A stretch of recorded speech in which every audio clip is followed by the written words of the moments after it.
사랑이 많으신 하나님 아버지, 우리 할렐루야 찬양대가 부활하신 주님의 그 은혜와 사랑에 감사해서 이렇게 아름답게 찬양을 준비해서 영광을 돌렸습니다. 이 찬양을 받아주시고 그 부활의 주님의 승리가 우리 모든 성도님들의 승리가 되게 해 주옵소서. 이 시간 말씀 듣습니다. 말씀 가운데 함께 하시고 놀라운 은혜로 덧입혀 주시기를 소원하며 감사하며 사랑 많으신 예수님 이름으로 기도하옵나이다. 아멘. 다시 한번 옆에 있는 분과 인사하겠습니다. 말씀의 은혜 많이 받으세요. 말씀의 은혜 많이 받으세요.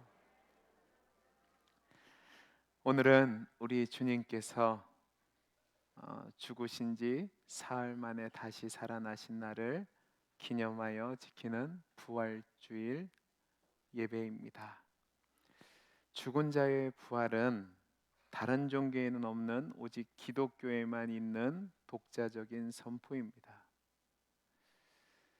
이 세상의 어떤 종교가 고난을 당하고 죽임을 당한 종교의 창시자를 이야기하는 종교도 없고, 또 그것을 생각하며 성찬식을 거행하는 종교도 없습니다. 그러나 거기서 끝나지 않고 기독교는 그 죽으신 예수를 이 시간 기억하고 기념하고 예배를 드립니다. 이 세상에 다른 종교는 없다고 말씀드렸습니다. 왜냐하면 죽음이면 그냥 끝이라고 생각하기 때문에 그렇습니다. 이 세상에 있는 사람들에게 있어서 죽음은 인생의 마지막이고 그 다음은 없습니다. 하지만 기독교는 부활과 영원한 생명을 말하기 전에 예수의 십자가의 죽음에 대해서 이야기합니다. 왜냐하면 그 예수님의 죽음이 새로운 생명의 시작이기 때문에 그렇죠. 그러나 인간은 자신들의 판단, 그러니까 이성의 기준에서 모든 것을 생각하고 따르기 때문에 이성이 모든 판단의 기준이 되어서 자신들이 경험해 보지 못한 죽음에 대해서는 무지할 수밖에 없습니다. 이 세상 그 어느 누구도 죽음에 대해서 바르게 아는 자가 없습니다. 그 이유는 죽음을 경험한 자, 그 사람은 다시 돌아올 수 없기 때문에 그렇습니다. 죽음은 인간에게 있어서는 회복 불가능입니다. 역사 이래도 죽기 전의 모습으로 돌아갈 수 없는 것이 죽음이기에 아무도 죽음에 대해서, 죽음 이후에 대해서 이렇다 저렇다 말할 수 없죠. 예를 들어 보겠습니다. 20세기 말과 21세기 초반에 세계 IT계 산업을 혁명적으로 바꿨던 천재적인 선구자가 있는데 그게 누구냐면 스티브 잡스라는 인물입니다. 이 사람이 2011년에 췌장암으로 사망을 했는데 그 사람이 죽기 전에 자서전을 썼습니다. 그 내용을 제가 잠깐 읽어드리겠습니다. 신의 존재를 믿느냐 하는 문제에 대해서는 사실 50대 50입니다. 어쨌든 나는 내 인생 대부분에 걸쳐 눈에 보이는 것 이상의 무엇이 우리 존재에 영향을 미친다고 느껴왔습니다. 죽음 후에도 나의 무언가는 살아남는다고 생각하고 싶군요. 이 얘기는 생각할 수 없다는 겁니다. 자신의 생각 넘어서라는 얘기죠. 그 다음을 보겠습니다. 그렇게 많은 경험을 쌓았는데 어쩌면 약간의 지혜까지 쌓았는데 그 모든 것이 그냥 없어진다고 생각하면 기분이 묘해집니다. 그래서 무언가는 살아남는다고, 어쩌면 나의 의식은 영속하는 거라고 믿고 싶은 겁니다. 그리고 그 다음에 죽음에 대해서 이렇게 정의합니다. 딸깍 누르면 그냥 꺼져버리는 거지요. 아마 그래서 내가 애플 기계에 스위치 넣는 걸 그렇게 싫어했나 봅니다. 여러분 아이폰을 쓰시는 분은 아시겠지만 제품에 온 오프 스위치가 없습니다. 그냥 슬쩍 밀면 켜지고 지나가듯이 누르면 꺼지게 되어 있습니다. 자기 죽음에 대한 거부와 싫음을 그가 만들어내는 기기 속에서 반영하고 있었던 겁니다. 좀 더 얘기를 좀 해볼까요? 여러분 지금 우리가 사는 이 시대를 가장 적절하게 표현한 말로 첨단 과학 시대라고 말합니다. 얼마나 과학의 발전으로 인해서 눈부시게 눈 깜짝할 사이에 변하는지 모릅니다. 대표적인 것으로 제가 예를 들면 얼마 전에 제가 아는 목사님한테 문자가 하나 왔습니다. 그리고 저한테 카톡으로 문자가 왔는데 이걸 좀 평가 좀 해달래요. 설교 원고였습니다. A4 용지 한 장 분량의 짧은 성경이었는데 제가 읽어봤습니다. 읽어봤는데 전혀 흠잡을 데가 없는 겁니다. 그래서 제가 이제 답장으로 좋은데요 라고 하려고 하는데 문자가 띵동 왔습니다. 뭐라고 왔냐면 이 설교는 사람이 쓴 것이 아니라 챗봇이라는 AI 컴퓨터 시스템이 성경 본문을 집어넣었더니 15초 내에 만들어낸 설교래요. 제가 그래서 궁금하잖아요. 그래서 저도 이 챗봇에 가입을 해서 사무엘상 27장에서 30장까지 나타난 다윗의 불신앙적인 모습에 대해서 A4 용지 2장 정도로 평가를 해달라고 입력을 했습니다.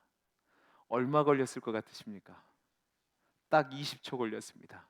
20초 만에 A4 용지 2장이 나왔습니다. 그것을 카피해가지고 구글 번역기에 넣어가지고 딱 번역을 하니까 딱 1분 만에 A4 용지 2장 분량이 나왔는데요.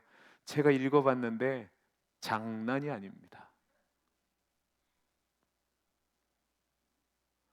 정말로 놀라운 시대가 돼버린 겁니다. 어쩌면 여러분들이 이제 저를 자르시고 주일날 딱 틀어놓고 밑에서 누가 읽기만 하는 시대가 올지도 모르겠습니다. 이렇게 과학이 발전되는 시대가 되면 뚜렷하게 나타나는 현상이 뭐냐면 기독교 인구가 줄어드는 겁니다. 왜냐하면 과학이 아닌 것은 다 미신이라고 생각하기 때문에도 그렇고 인간이 모든 것을 할 수 있다라고 생각하기 때문에 그렇습니다. 과학적 사고가 분명히 이 시대를 발전시켰지만 이런 생각이 우리 한계를 벗어나는 것에 대해서는 판단하거나 정의 내릴 수 없음에도 불구하고 그것으로 하려고 하니까 이러한 현상들이 나타나는 겁니다. 여러분 생각해 보세요. 어떻게 과학으로 하나님이 계시다는 것을 증명할 수 있죠? 과학에서는 그렇지 않은데 성경에서는 그렇게 말하니까 교회와 학교 사이에 또 과학과 신학 사이에 마찰이 생겼고 그 사이에서 고민하다가 사람들이 결국 내 눈에 보이는 현실에 따라서 과학으로 마음을 돌이키게 되고 종교에서 떠나게 되는 겁니다. 그래서 예수님이 부활하셨다는 이 사실도 이러한 이유 때문에 사람들이 믿지 못하는 겁니다. 여러분 생각해 보시기 바랍니다. 학교 과학 시험에서 죽은 사람이 3일 만에 부활하는 것이 맞습니까? 틀립니까? 라고 하면 여러분 뭐라고 답하시겠습니까? 1번 yes, 2번 no. 답하세요. 1번 yes? 틀리신 겁니다. 상식에 의하면, 과학에 의하면 죽은 지 3일이 되면 모든 세포가 썩기 시작합니다.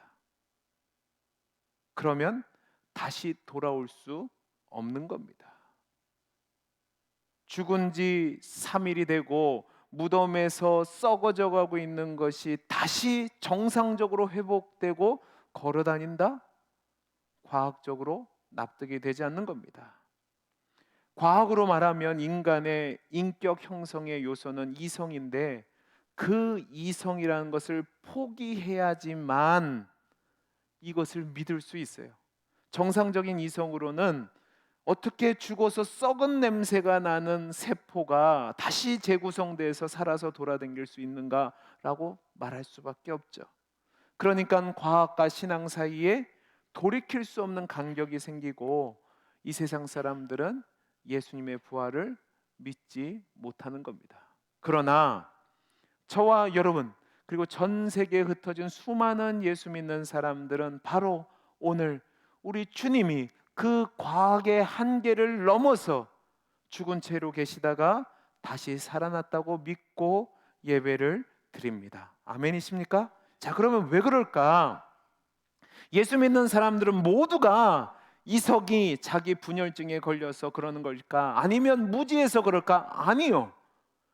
기독교 진리를 뭐라고 얘기하냐면 패러독스의 진리라고 얘기합니다. 이 패러독스라는 것은 역설이라고 그러죠. 그러니까 역설적 진리라고 얘기하는 겁니다. 합리성은 없지만 사실이란 말입니다. 그 부활이 가장 대표적인 패러독스의 진리입니다. 죽어서 썩어서 이제 냄새가 나던 사람이 다시 살아나 걸어다닌다.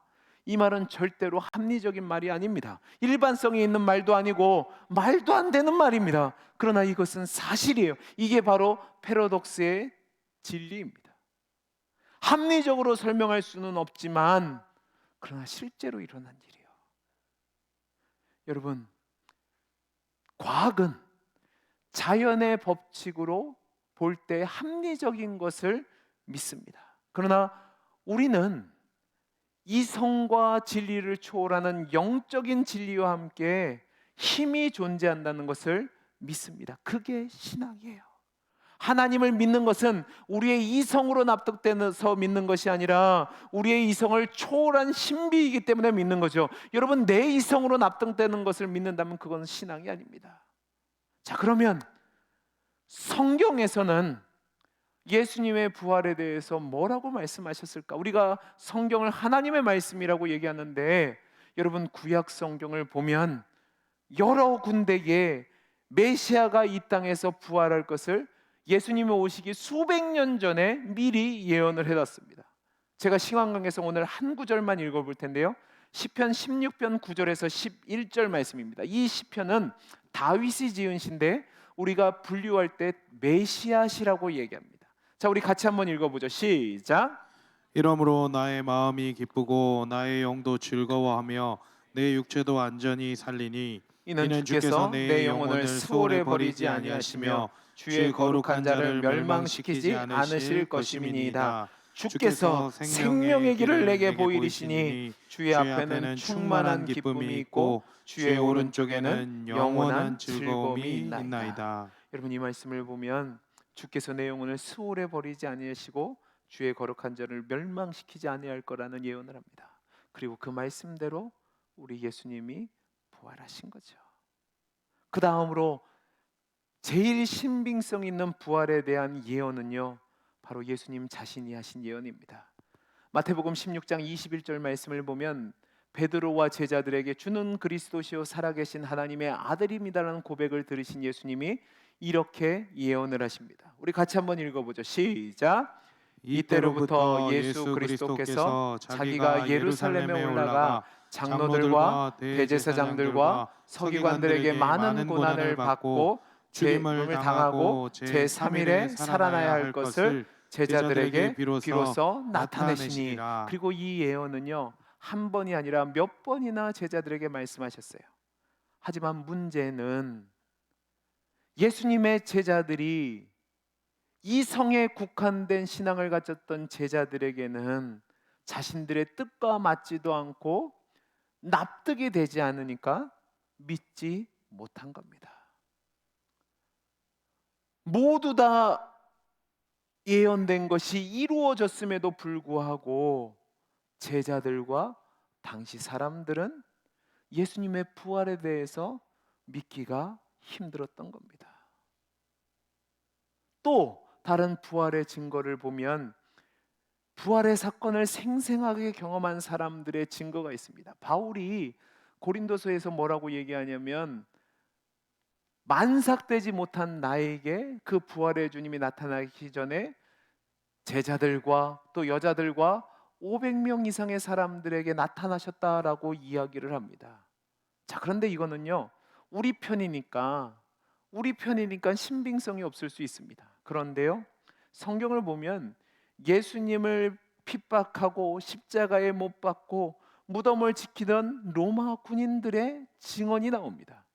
여러분, 27장 62절 이후를 보면 바리새인들과 대제사장 무리가 빌라도에게 갑니다. 빌라도에게 가서 이렇게 얘기합니다. 죽은 예수란 인물이 살아생전에 자기가 무덤에서 사흘 뒤에 살아난다고 얘기했다. 그러니까 이게 이 말을 들은 제자들이 장난을 칠 수 있으니까 군인들에게 명령을 해서 무덤을 사흘이 지날 때까지 굳게 지켜달라고 요청을 하니까 빌라도가 허락을 해서 경비병들을 보내서 돌로 무덤을 임봉하고 그 앞을 굳게 지키게 했습니다. 근데 여러분 28장 11절 같이 한번 읽어볼까요? 시작. 여자들이 갈 때 경비병 중 몇이 성에 들어가 모든 된 일을 대제사장에 알리니. 여러분 여기서 경비병 중에 몇 사람이 모든 된 일을 얘기했는데 이 모든 된 일이 뭔지 아세요? 자신들이 무덤을 지키고 있었는데 예수님이 무덤에서 사라진 겁니다. 그래서 대제사장 무리에게 가서 우리가 지키고 있었는데 예수님이 사라졌습니다 라는 말을 하는 거죠. 분명히 과학적이지는 않습니다. 그러나 사실인 거죠. 아마 대제사장 무리는 이렇게 얘기했을 겁니다. 어떻게 살아났느냐 물었을 거예요. 그들의 대답은 뭐죠? 우리가 어떻게 살아난 걸 어떻게 알아요? 그러나 우리는 모르지만 과학적인 건 아니지만 실제로 살아났어요. 그래서 무덤에 없어요 라고 이야기한 겁니다. 이게 바로 패러독스의 진리, 역설의 진리인 겁니다. 그러니까 여러분 28장 12절에서 15절 말씀을 보면 이제 대제사장 무리가 의논을 합니다. 그리고 군인들에게 돈을 줍니다. 야, 제자들이 와서 도둑질했다고 해라. 만약에 이 말이 총독에게 들리면 내가 가서 이야기해 줄 테니까 그렇게 전해라고 얘기하니까 28장 15절을 보면 이렇게 되어 있습니다. 군인들이 돈을 받고 가르친 대로 하였으니 이 말이 오늘날까지 유대인 가운데 두루 퍼지니라. 여러분 그러면 또 한 가지 질문이 있습니다. 그러면 제자들은 이 역설의 진리인 부활을 믿었을까요? 아니요. 제자들도 믿지 못했습니다. 그들 중에 한 무리가 오늘 본문에 나오는 엠마오로 가는 두 제자입니다. 여러분 이 사건이 일어난 때는 시기적으로 좀 알고 있어야 되는데 예수님이 부활하신 뒤에 여자들에게도 보이셨을 뿐만 아니라 제자들도 그 부활하신 주님의 빈 무덤을 보고 와서 이야기한 뒤입니다. 그런데 이 엠마오로 가던 두 제자는 예수님이 부활하셨다는 얘기를 들었음에도 불구하고 믿지 못하고 예루살렘에서 25리나 떨어져 있는, 그러니까 한 10km 정도 떨어져 있는 엠마오로 가고 있었습니다. 이들은 분명히 본 것이 있습니다. 그것은 무엇이냐면 십자가에서 엘리 엘리 라바 사박다니 절규하며 죽어갔던 예수님의 모습이었습니다. 그리고 그 십자가에 내려져서 무덤에 안치된 예수님의 모습이었습니다. 그 모습이 너무나도 이들 머릿속에 각인되어 있으니까 그들은 이제 회복 불가능, 모든 것이 끝이라고 생각했습니다. 여러분, 우리 주님에게는 끝이 아니에요. 만약에 예수님의 죽음이 이걸로 끝났다면 기독교 신앙은 생겨날 수도 없고 그냥 예수님의 삶과 죽음은 다른 역대 위인들처럼 역사의 뒤안길로 사라졌을 거죠. 우리 하나님은 우리 예수님을 무덤에서 살리셨습니다. 아멘이십니까? 근데 제자들은 못 믿었다고요. 이들은 예수님의 그 심각한 절규 속에서 처절히 죽는 모습을 보고 눈이 가려진 겁니다. 하나님 나라 운동이 그 메시아의 죽음 속에서 끝났다. 이제 다 부질없는 것이 됐다. 내가 그동안 예수님을 쫓아다니고 메시아를 소망하고 하나님 나라를 소망했는데 이제 다 끝났다. 부질없다 하고 가고 있었다고요. 영원한 생명도 메시아의 왕국도 모든 것이 부질없다라고 도망가고 있었다고요. 왜? 그들은 죽음이 무엇인지 알았기 때문에 그렇습니다. 죽음이란 모든 것의 종결이었거든요. 그리고 이러한 그들의 마음이 오늘 본문 18절에서 21절까지 글로바라 하는 제자가 예수님께 한 말을 보면 알 수 있습니다. 여러분 21절 말씀을 같이 읽어볼까요? 시작. 우리는 이 사람이 이스라엘을 속량할 자라고 바랐노라. 자 보세요. 여기 보세요. 이 얘기에는 후회가 담겨져 있고 끝났다라는 종결의 의미가 담겨져 있습니다. 아니라는 거죠. 문제는 여러분 잘 보세요.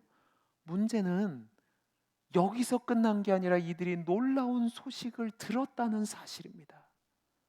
바로 예수님의 무덤이 비었고 예수님이 다시 살아나셨으며 예수님을 만난 사람들이 있다는 겁니다. 그게 22절부터 24절이에요. 24절, 22절부터 읽어보겠습니다. 시작.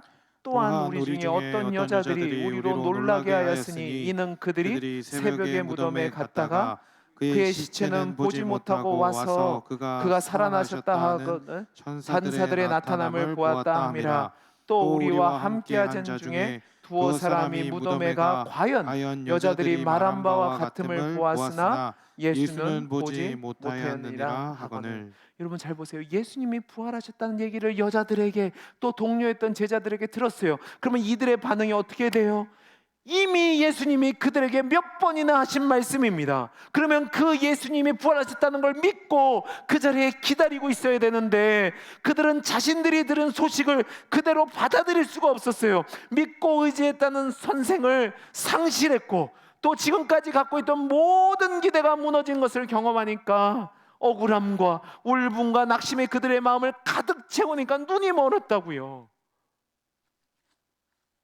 그 눈먼 상태에서 예수님의 말씀도 기억나고 다른 제자들도 그렇게 말하니까 정말로 부활한 것은 아닐까라는 생각이 있지만 못 믿겠는 거예요. 그러니까 근심하고 있었다는 말입니다. 그런 제자들에게 주님이 찾아오시는 거죠.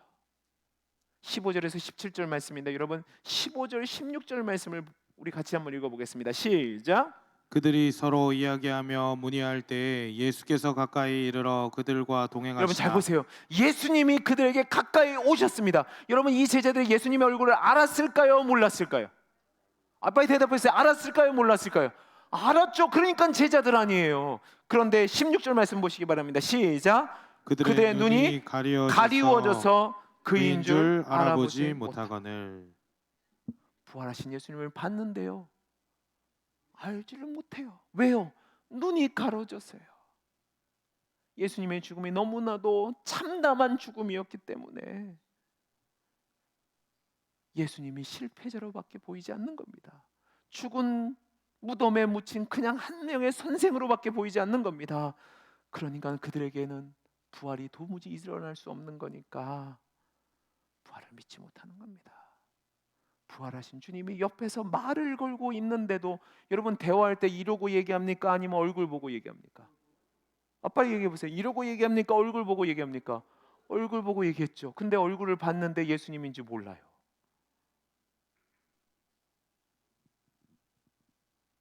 주님은 이런 제자들의 마음을 아셨습니다. 그래서 주님이 그 제자들을 찾아오시고 그들에게 이성을 넘어선 현실을 넘어선 역설의 진리를 깨닫게 하시는 겁니다.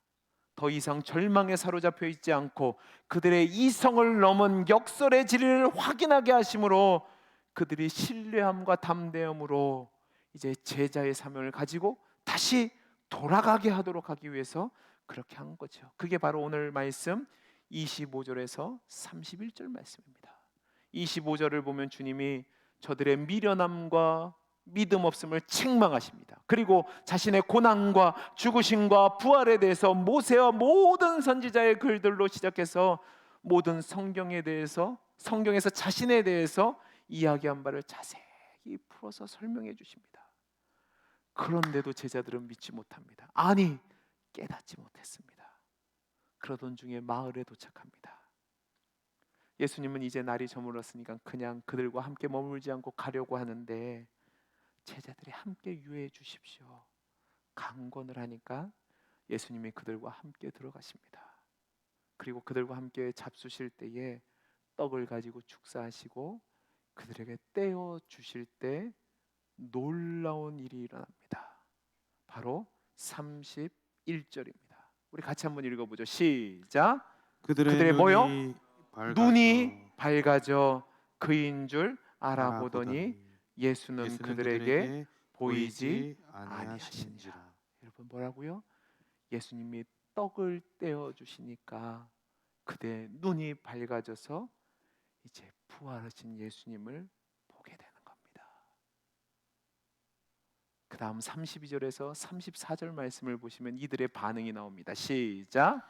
그들이 서로 말하되 길에서 그래서 우리에게 말씀하시고 우리에게 성경을 풀어주실 때 우리의 속에서 마음이 뜨겁지 아니하더냐 아니하더냐 하고 하고 곧 곧 그때로 그때 일어나 일어나 예루살렘에 돌아가 보니 열한 제자 및 그들과 그들과 함께한 자들이 모여 있어 말하기를 주께서 과연 살아나시고 시몬에게 보이셨다 하는지라. 여러분 보세요.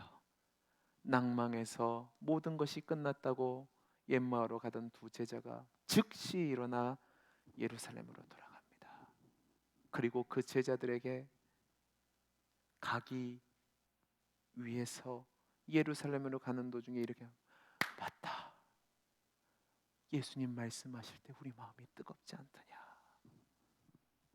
그 뜨겁게 하신 분이 예수님이셨어. 그리고 제자들에게 가서 부활하신 주님을 봤다고 얘기합니다. 여러분, 이거는 그냥 넘어갈 일이 아니라 제자들이 다시 예루살렘에 돌아갔다는 것은 죽음을 각오했다는 겁니다. 사랑하는 성도 여러분, 오늘 말씀에서 우리 주님은 눈이 가리워져서 믿음 없이 엠마오로 가고 있었는데 그들의 눈을 밝히셔서 생명의 길로 나아가게 하셨다는 말입니다. 그리고 그 주님이 지금 저와 여러분에게 동일하게 이 시간 생명의 자리로 초대한 줄로 믿으시기 바랍니다. 여러분은 지금 어떤 삶의 자리에 계십니까?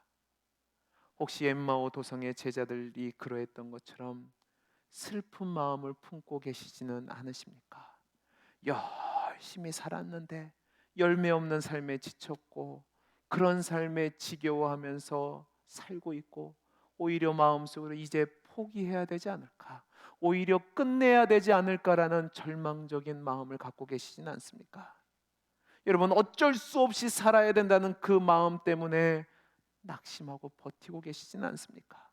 다람쥐 쳇바퀴 돌아가는 그 반복되는 일상, 나아질 기미가 보이지 않는 그 반복되는 일상에 지쳐서 새로운 생명을 경험하기가 힘든 상황은 아닙니까?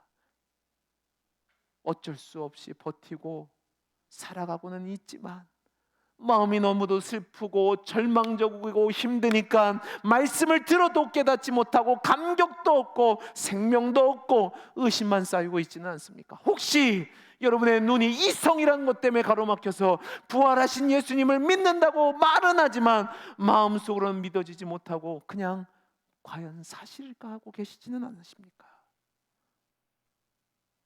그렇다면 우리가 어디로 나아가야 될까요? 여러분, 생명의 자리로 옮겨가야 합니다. 여러분, 우리가 이 시간, 아니 주일마다 하나님 앞에 나와 예배를 드리는 자리가 어떤 자리입니까? 바로 예수님이 우리를 생명의 자리로 초대하신 자리입니다. 예수님이 축사하시며 떡을 나눠주셨던 것처럼 생명의 말씀을 우리에게 나눠주는 자리란 말입니다. 예수님께서 자신의 몸을 내어놓으시고 피를 흘리신 그 식탁으로 저와 여러분을 불러서 은혜를 베풀어주는 자리입니다. 여러분, 부활하신 주님이 우리를 초대하셔서 그 식탁의 자리에서 부활의 생명의 식탁에 참여하게 하시고 생명의 떡을 친히 나눠주시고 우리에게 마음을 뜨겁게 해주는 자리가 바로 이 자리란 말입니다.